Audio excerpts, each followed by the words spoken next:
All right, hey guys, it's Audrey and Vera here. Welcome to our Permission to Hustle podcast.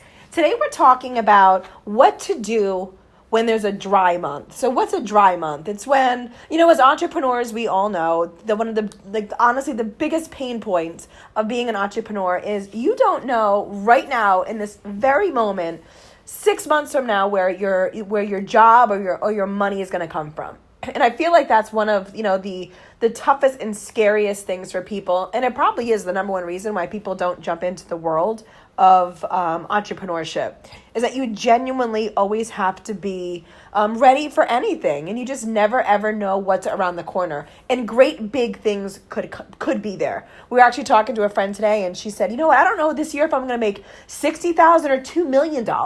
And that is sometimes the unbelievable, extraordinary thing of being an entrepreneur. And then sometimes you just don't know what's going to happen. But I think that one of the best things we can do with these podcasts is be very honest and very real. And I know at the beginning of last year, 2018, I had 3 very dry months. I know Vera, I obviously was honest with Vera, but there were 3 months of not making a lot of money, and it was really scary. And, your whole attitude, you just start to see your whole self, your whole being start to become more and more and more defeated.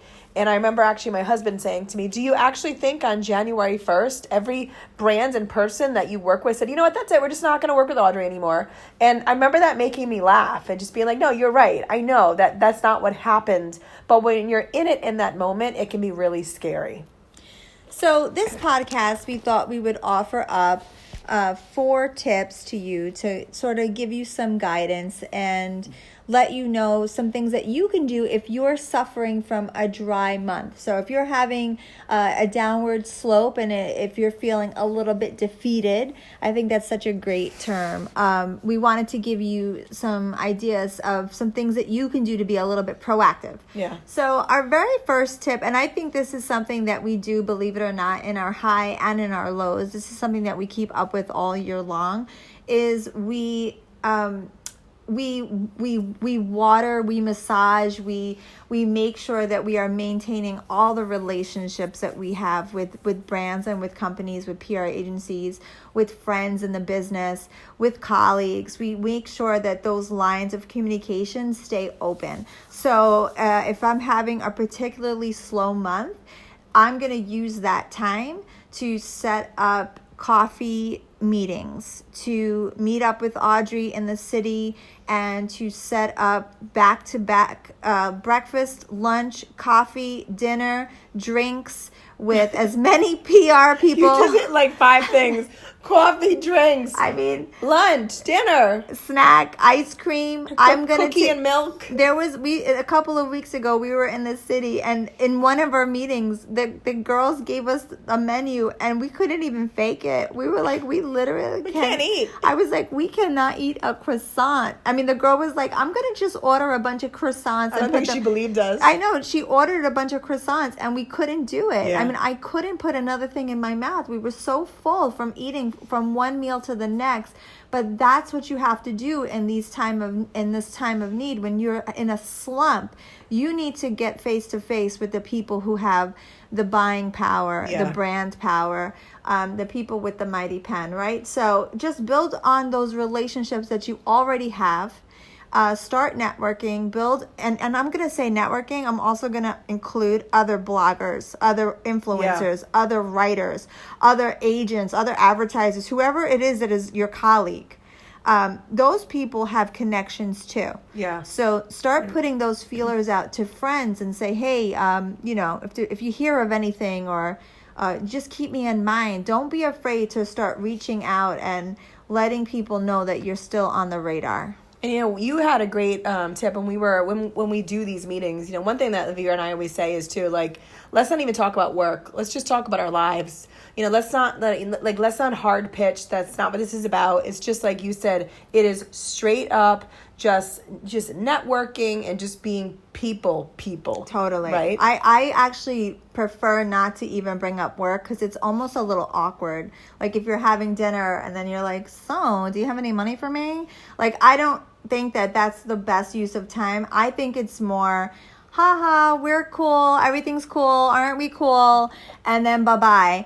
And in 2 weeks' time, if something comes up, she's gonna remember us, and we it's all that's been taken care of. I don't think we need to. I think she knows why this is all happening, and I don't think it needs to be said.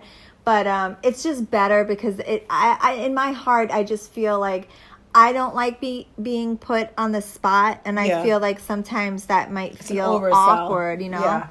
But it is so great. It's so great because these people are friends. In the end of the day, these women are our friends, and it's great to just have a reason to even socialize and to just go out and have a good laugh. So it's good for your soul as well. Yeah, absolutely. Now, another tip that we've done when we have any dry months, and last year this time I went really gung-ho, was, you start doing little side hustles. What can you do that's going to bring in some money? Because at the end of the day, you really do. You're just trying to generate income. You're trying to create just revenue streams. So, eBay, maybe you're doing an Etsy shop, maybe you have an Amazon business, maybe you want to do Uber driving at night, whatever it is that side hustle could be, bring it on in. I know that, one of my friends, she'll do like tutoring, and she can kind of create it around her own schedule. But, for specifically for the two of us, we've both done eBay in the past. And it is a great way to, in that moment when you need money to come in, to generate an income. Yeah, and I think as far as like side hustles are concerned, it could be also, you could try to sell T-shirts on Amazon. Amazon merch. There's other digital. You could do Fiverr. You could do TaskRabbit. I was talking to a bunch of girls in my town about TaskRabbit. A lot of people are part-time workers, my friends, and they're looking to pick up some extra income, but they obviously can't take a secondary part-time job because that's too much of a commitment. And so we were all sitting around at lunch one day, and I said, well, have you guys ever heard of TaskRabbit? I said, I read an article about it, and they were saying they get somewhere around the $17 to $20 range to go grocery shopping for friends, for people who are requesting the help, or somebody doesn't want to make a medical appointment, and so they use TaskRabbit, and then that person will do the appointments for them. There's all these little things that you could sign up for. And a friend of mine who is a teacher said, well, that's just a great thing to keep in my back pocket for the summer. Right. I have all that downtime, and maybe I'll do that once a week just to give me something to do. And just, while my kids are in camp from 9 to 12, I'll run around and I'll go grocery shopping for some people and make $100 a day, to pay for ice cream and all these other things that I'm going to do with my kids. And if there is money out there, you just have to just have to look. Yeah, you can really find creative ways to make it happen. We even know in our world of digital media, if you're a great writer and maybe you're having some dry months, but you're a great writer, see if anybody needs a ghostwriter or anything. Write some content for other people. Maybe it's $20 an article. So, maybe you do 5 or 10 of those a week. That money adds up. So, if you're having some dry months, think of some creative ways to bring in some side hustle jobs. I just think it can't hurt you. And I think just staying in that same stream of thought, another tip is affiliates. Yeah. So yes, we're thinking of alternate incomes. If affiliates is not something that you normally work with, if this is something that you normally work on sponsored content, and it's not really your cup of tea, affiliate networks is not really something that you normally bring into the blog, why not take a chance? If January and February and March, quarter one particularly, is slow, maybe this is the time to check out ShareASale, Commission Junction, Amazon, Reward Style. These are all pretty simple. They have a pretty simple login application process.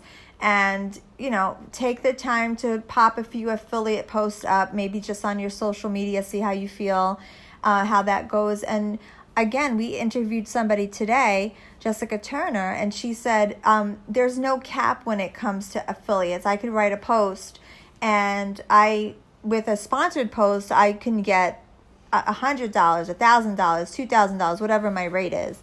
She goes, but with an affiliate post, it's endless. Yeah. I don't know what I'm going to make. I could make $10,000 on a post if it's a really good conversion. So, you don't really know. It could really pay off. You'll never know how your audience reacts if you don't try. So if you're really in need of something else to sort of lean on, try to enlist into some of those networks and keep them also sort of with you if you need to have an alternative source of income. Yeah, because the one thing you and I have learned about affiliates, and we're just by talking to people that are like truly masters at this, is that I think a lot of people think, oh my God, I only have like 5,000 people following me on Instagram. How could I possibly make a lot of money? And truly, the reality is, if you're selling something through an affiliate that you really love and you really like, maybe it's a fashion piece, maybe it's like something from Amazon, or maybe it is like a wine of the month club, like whatever it is. If you have a passion towards something that you naturally talk about, you could get 5 to 10 sales you might have quality people who really are going to truly buy into your excitement and your passion. So never underestimate that. So it is something to think about. And then the last way that when we're having a dry month, we go into like true, utter pitch mode. Now, we often say that we pitch 3 brands, minimum a week. But when we are having dry months, there's just something that makes you feel better about putting extra oomph and work and blood, sweat, and tears behind putting some pitches out. And that's usually when, you kind of hunker down and you think of different things to do. And I feel like that's where, you and I, when we were starting Permission Hustle a couple of years ago, we're like, what can we do to make this different? Like, we don't just want this to be just a Facebook group. And we're like, well, what can we do? What can we do? What can we do? Like, we're feeling kind of stale. We wanted to make it something big and different. And all of a sudden we're like, let's do a retreat. So, sometimes your most, like, the creative juices really start to flow when you really need them to flow. Think of different things to do, pitch ideas out. You never know what will come from it. So, that really should be that one thing that you're doing is pitch. Sometimes when you're I don't want to say desperate, but I don't know any other word to say, but sometimes when you need it to happen, you really need it to happen, that's when you really you get that fire lit underneath your butt. And that is sometimes the best thing that you can do. Yeah. So those are our true 4 ways that you're having a dry month. Everybody has one. Don't get worried. Don't get sick to your stomach. Do the best you can to keep yourself positive. Have a positive outlook about it. And don't be afraid to tell people. You know what? Like, hey, I'm having a dry month. Like, love your inspiration or motivation and support right now. This is what we want to offer you in Permission to Hustle. So if you're listening to this podcast and you are not part of our group yet, head over to our Facebook page. It is a private group, but we let everybody in. That if you guys want to be in it, all you got to do is request is Permission to Hustle. You can find us on Instagram, Permission to Hustle, on Twitter, Audrey and Vera, on our websites, Leading the Blog and Mom Generations. And we're basically online all the time. You really can't escape us. So if you need to find us, and then if you feel like you want to give us a review, we'd love that. Vera will bake you cupcakes. What else can you make? That would be great. I could. You whip up some good breakfast things. I could do chili. Okay, so we have pretty chili. good with chili. And that's it, guys. Thanks for listening, and have a great day.